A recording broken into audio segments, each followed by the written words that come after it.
Welcome back, everybody. Welcome back to day 13, and we'll jump right into it. A day of prayer for those who, while on earth, were most fervent in praying for the souls in purgatory. If we have true zeal for the relief of the suffering members of Christ, we ought to feel a particular interest for such among them as were most fervent in the same cause while on earth. Let us this day use our influence in their behalf. To the truly fervent Catholic, the Catholic Church's calendar is ever replaced with the most beautiful symbolism. He who unconsciously classifies the successive seasons of the year in accordance with the ecclesiastical rather than the civil division. He who habitually thinks of Advent and Lent instead of winter and spring, and in whose vocabulary May, June, and October are not more familiar terms than are the months of Mary, or of the Sacred Heart and of the Holy Rosary. Such a one discovers in the physical characteristics of each season much that harmonizes wonderfully with the special devotion which Holy Church has associated therewith. And if ever such symbolism becomes strikingly manifest, it is assuredly during the present month, when the age-stricken year is being hurried to its dissolution. A spirit of sadness and gloom invests the leafless trees, the bare brown fields, and sodden meadows. Ashen clouds sweep across the unlovely firmament, and the desolate soughing of the November winds is incessantly wailing the sad plaint of each suffering soul in purgatory. Have pity on me, have pity on me, at least you, my friends. Job 19:21. The depressing aspect of the physical world during this dreary month must typify to every sympathetic child of the Church the cheerless and wretched condition of hosts of our brethren detained in sad and lonely exile from the heavenly home they long to enter, doomed to wear out a tedious probation of keenest pain and keenest sense of loss before they may hope to stand before the throne, clothed with white robes and palms in their hands. Foremost, among the means by which our charity may best be manifested to the members of the Church suffering is unquestionably our having the holy sacrifice offered for their intention. No other good work, prayer, or mortification that we can proffer as satisfaction for the uncancelled depths of the holy souls can, of course, be considered as at all comparable to this supreme act of infinite worship, meritorious beyond all else performed on earth.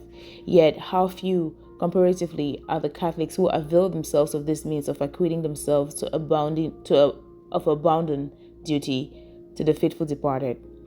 If unable to procure the celebration of as many masses as we would wish to be offered primarily for the repose of our dead, most of us can apply to them our share in the merits of the daily mass at which, with very slight inconvenience, we may be present.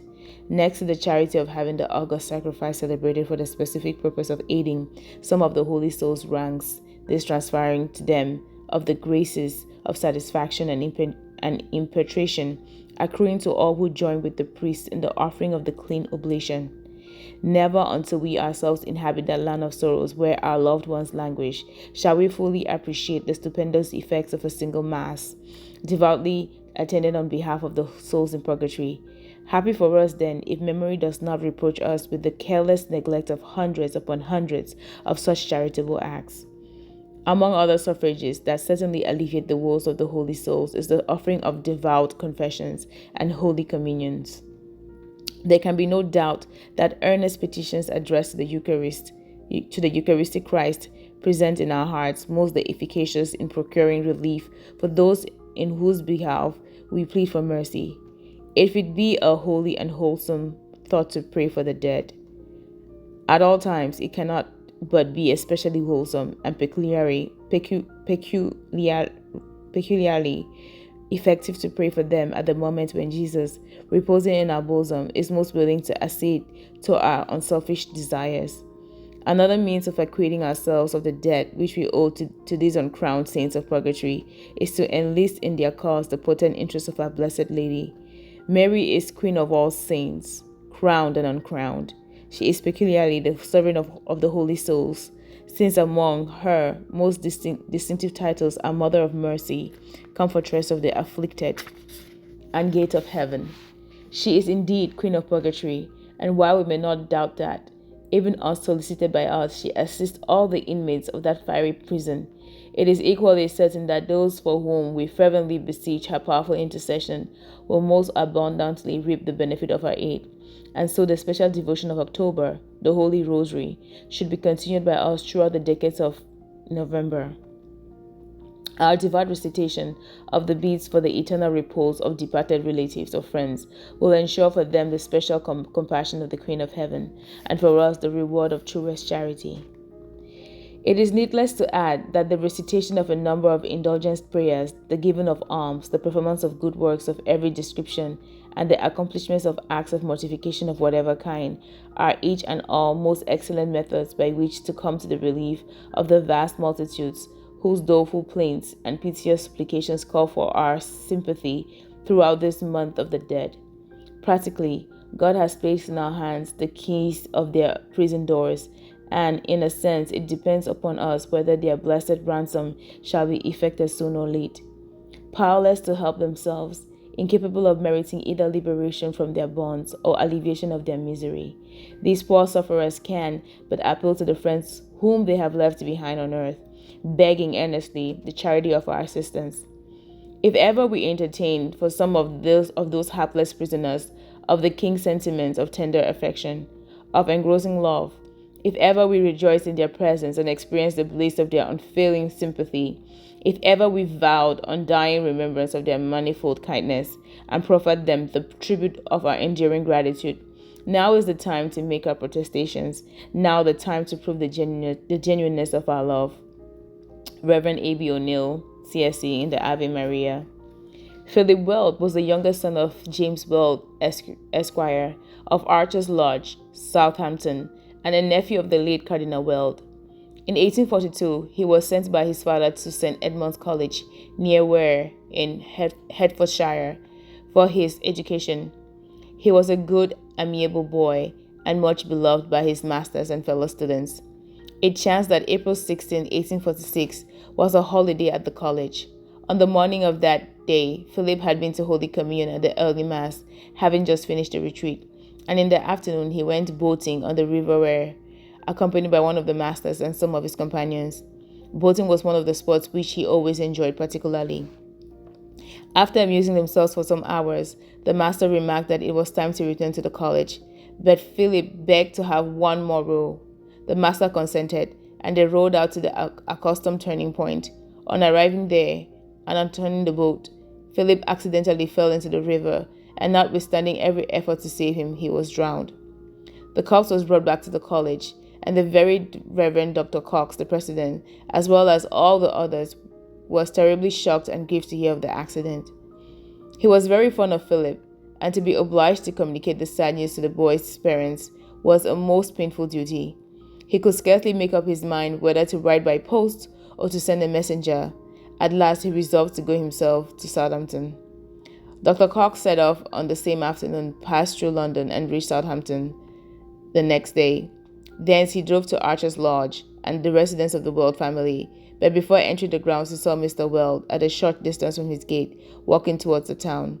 Dr. Cox immediately stopped the carriage, alighted, and was about to address Mr. Weld when the latter prevented him by saying, "You need not speak one word, for I know that Philip is dead. Yesterday afternoon I was walking with my daughter Catherine, and we suddenly saw him. He was standing in the path on the opposite side of the turnpike road, between two persons, one of whom was a youth dressed in a black robe.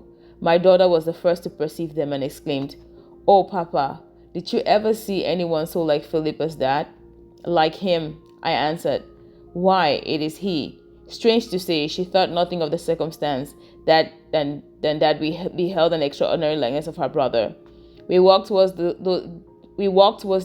these three figures. Philip was looking with a smiling, happy countenance at the young man in the black robe, who was not so tall as he. Suddenly, they all vanished. I saw nothing but a countryman whom I had before seen through the three figures, which gave me the impression that they were spirits. I said nothing, however, to anyone, as I was fearful of alarming Mrs. Weld. I looked out anxiously for the post this morning. To my delight, no letter came. I forgot that letters from where came in the afternoon, and my fears were quieted. And I thought no more of the extraordinary circumstances until I saw you in the carriage outside my gate. Then everything returned to my mind, and I could not doubt. But you came to tell me the death of my dear boy. The reader will easily imagine how inexpressibly astonished Dr. Cox was at this recital. He asked Mr. Weld if he had ever before seen the young man in the black robe.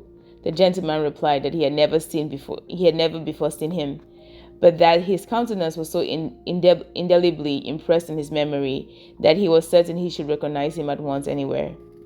Dr. Cox then related to the afflicted father the circumstances of his son's death, which occurred at the very hour in which he appeared to his father and sister, and they felt much consolation on account of the placid smile Mr. Weld had remarked on the countenance of Philip, as it seemed to indicate that he had died in the grace of God and was consequently happy. Mr. Weld went to the funeral, and on leaving the church after the sad ceremony, he looked round to see if any of the ecclesiastics at all resembled the young man he had seen with Philip, but he could not trace the slightest likeness in any of them. About 4 months later, he and his family paid a visit to his brother in Lancashire. One day he walked with his daughter Catherine to the neighboring village of Chippen, and after attending a service at the church, called to see the priest. A few moments elapsed before the Reverend Father was at leisure to come to them, and while waiting they amused themselves by examining the print hanging on the walls of the room. Suddenly Mr. Weld stopped before a picture, which had no name, that one could see written under it as the frame covered the lower part, and exclaimed, "That is the person whom I saw with Philip. I do not know whose likeness this print is, but I am certain that he is the one I saw with Philip." The priest entered the room a moment later and was immediately questioned by Mr. Weld concerning the print. He replied that it was a picture of St. Stanislaus Costa, and supposed to be a very good likeness of the young saint. Mr. Weld was much moved at hearing this, for St. Stanislaus was a member of the Society of Jesus, and Mr. Weld's father, having been a great benefactor to the order, his family was supposed to be under the particular protection of the Jesuit saints. Also, Philip had been led by various circumstances to a particular devotion to this saint. Moreover, St. Stanislaus is supposed to be the special advocate of the drowned, as is mentioned in his life. The Reverend Father Bateman at once presented the picture to Mr. Weld, who received it with great veneration and kept it until his death. His wife valued it equally, and at her death it passed to the daughter, who saw the apparition at the same time as her father, and it is now in her possession. The account of this apparition, given in a work published in 1875 by the Reverend Frederick George Lee, DCL, and in Glimpses of the Supernatural, is more brief and somewhat inaccurate. The present version, for the most part, is an exact transcript of the testimony of Miss Catherine W. Weld, one of the witnesses of the apparition. The Reverend Father Drummond, S.J., kindly supplying further information. Ave Maria. And this is the end of our 13th day. Thank you guys for listening, and I will see you tomorrow. Have a blessed day. Bye.